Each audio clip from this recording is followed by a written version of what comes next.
Pair সিস্টেমটা নিয়ে এখন আন্দোলনে চলে গেছেন, সেই জায়গা থেকে যদি সুরাহা না হয় সেক্ষেত্রে সঠিক সময় নির্বাচন কিভাবে হবে? এমনও তো হতে পারে যে এটা ওনাদের শেষ পর্যন্ত নির্বাচনী ইস্তেহারে থাকবে, জনগণের কাছে ওনারা ছেড়ে দিবে। ওনারা যদি বেশি ভোট পেয়ে ইলেক্টেড হয়ে আসেন তাহলে তো বুঝাই যাবে যে বেশিরভাগ মানুষই আসলে পিয়ার পদ্ধতি চাচ্ছেন।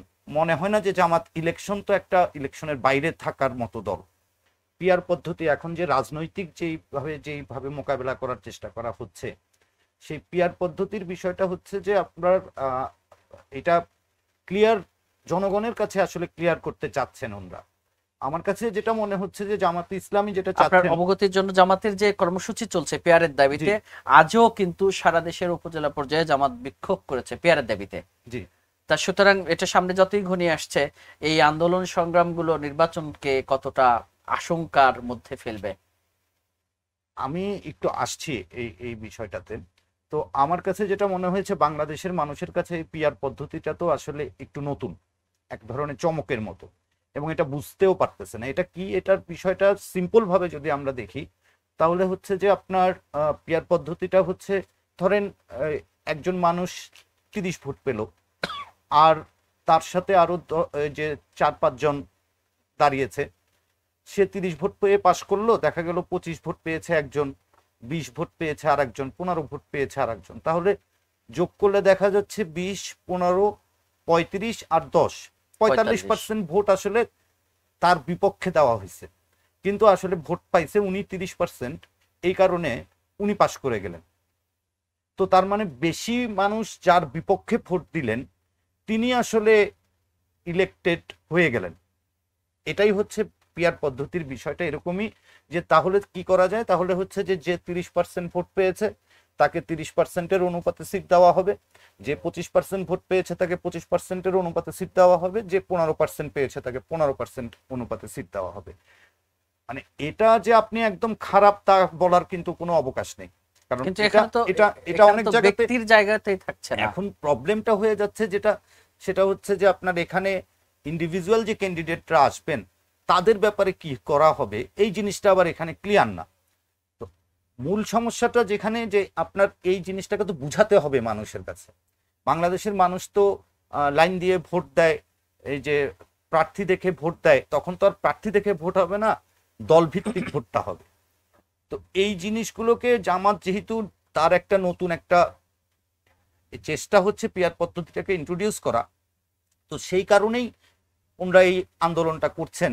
কারণ বাংলাদেশের ট্র্যাক রেকর্ড যেটা বলে, যারা আন্দোলনে জয়ী হয় পরবর্তীতে ক্ষমতায় আসলে তারাই আসে, এটাই বাংলাদেশের ট্র্যাক রেকর্ড। সেই কারণে আমার কাছে মনে হচ্ছে যেটা, এটা হচ্ছে যে জামাতের একটা রাজনৈতিক কৌশল।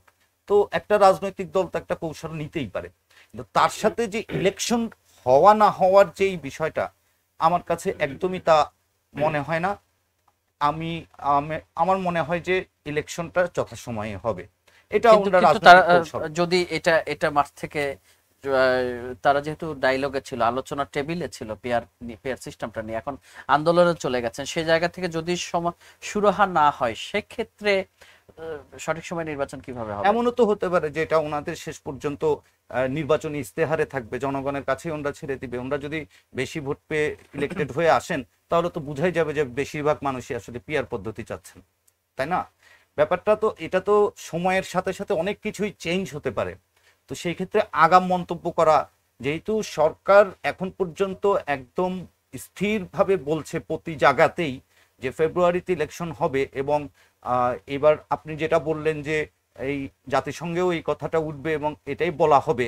তো এত জায়গায় কমিটমেন্ট দিয়ে আসার পরে ফেব্রুয়ারির ইলেকশনটা না হওয়াটা, এটাই বরঞ্চ আশ্চর্যজনক বিষয় মনে কিন্তু হচ্ছে 5 আমার থেকে কাছে। 7 দলের যদি অংশগ্রহণ জি, মানে অনিশ্চিত হয়ে যায়, তারা যদি এখান থেকে সরে আসার কোনো ধরনের প্রচেষ্টা থাকে, সেক্ষেত্রে নির্বাচন নিয়ে তখন আহ একটা ইয়ে তৈরি হবে কিনা, নির্বাচনের গ্রহণযোগ্যতা নিয়ে কোনো প্রশ্ন তৈরি হবে কিনা? দেখুন, ওভারঅল যদি আপনি দেখেন তাহলে হচ্ছে যে এই দূরত্বটা, সবাই তো আসলে ক্ষমতায় যেতে চায়, তাই না? এখন তো এক ধরনের প্রতিযোগিতা চলছে। তো প্রতিযোগিতা চলছে, আওয়ামী লীগ এখন নেই।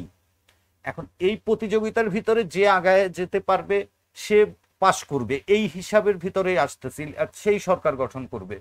তো আমার কাছে মনে হয় যে এটা একটা সুস্থ প্রতিযোগিতা। এটার সাথে নির্বাচনের কোনোই সম্পর্ক নাই। এই এই শক্তিটা এই যারা গত সরকারকে যে আপনার সরাতে বাধ্য করতে পারে, তারা আসলে উনি যেটা বললেন, তারা প্রত্যেক একদম অ্যাক্টিভলি যারা এই রাজপথে ছিলেন, তাদের ভিতরে এক ধরনের এই একটা অলিখিত ঐক্য হয়ে গেছে যে আমরা যদি আসলে বেশি নিজেরা নিজেরা ওটা করি, সমস্যা করি, তাহলে তৃতীয় পক্ষ চলে আসবে। এই ব্যাপারে তাদের সবারই আসলে একমত এই একটা জায়গায়। কারণ এই জায়গাটার ক্ষেত্রে শেষ পর্যন্ত আমি আশাবাদী মানুষ, আমার কাছে মনে হয় যে এগুলো সবই মিটমাট হয়ে যাবে। এটা কোনো যন্ত্রণাদায়ক যে এটার জন্যই ইলেকশন হবে না বা সরে আসবে, এরকম সম্ভবত এটা হবে না। আর বিশেষ করে জামাতে ইসলামীর রাজনীতিটা যদি আপনি একটু খেয়াল করেন, তাহলে দেখবেন 86-এ ওনাদের কিন্তু আপনার ইলেকশন বয়কটের রাজনীতি খুব একটা ওনারা করেন না। যে অ্যাজ এ দল হিসাবে জোটগতভাবে যখন ছিল, তখন 2014-তে ওনারা ওটা করেছেন, 2018-তে আবার ইলেকশন করেছেন, 2024-এ আবার জোটগতভাবে থেকেই ইলেকশন বয়কট করেছেন। কিন্তু অ্যাজ এ দল ওনারা কিন্তু 86-এও ইলেকশনে এসছিলেন, এটাও ঠিক। প্রতিটা ইলেকশন 91-এ ইলেকশন করেছেন, 96-এ করেছে, 2001-এ করেছে, 2009-এ করেছে।